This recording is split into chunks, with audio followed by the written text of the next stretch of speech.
Good morning, I'm Neva Manu, and this is your morning news fix for Friday, 29th of November. In this update, misinformation surrounding the COVID-19 vaccine is noted in New Zealand's review of the pandemic response. The first phase of the report from the Royal Commission of Inquiry brings 39 recommendations. It finds government messaging was initially effective but became more challenging as objectives shifted. And it notes some vaccine requirements were too broad and continued too long. Auckland University vaccinologist Helen Pertussis-Harris says it did not address how to tackle misinformation. Whether there were any strategies to address it and what perhaps might be recommendations for the future, etc. Meanwhile, lessons from the COVID-19 pandemic around happiness and anxiety.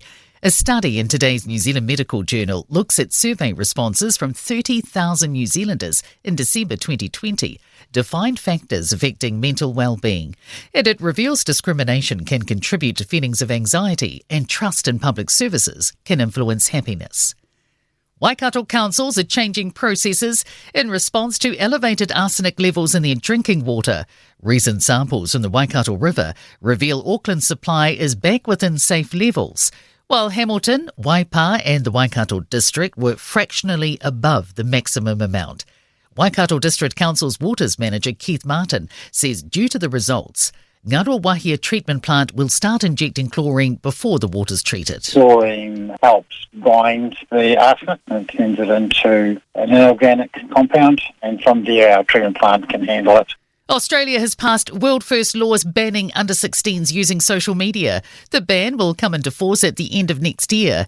The Australian government's argued it's needed to protect young people from the harms of social media. The ABC reports the vote came last night as the government rammed through most of its legislative agenda on the final sitting day of the year.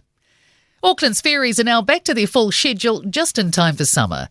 The Auckland Transport Services was scaled back in October last year after an industry-wide crew shortage and weren't expected to be reinstated until mid-next year.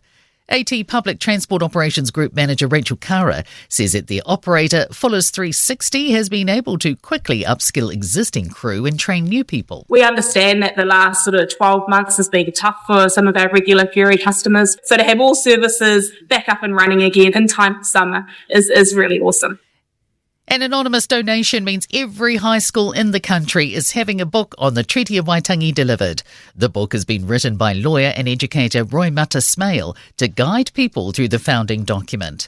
And in sport, the Breakers have been humiliated 109-71 by the Hawks in Wollongong, spoiling the much-hyped ANBL debut of centre Taco Fall.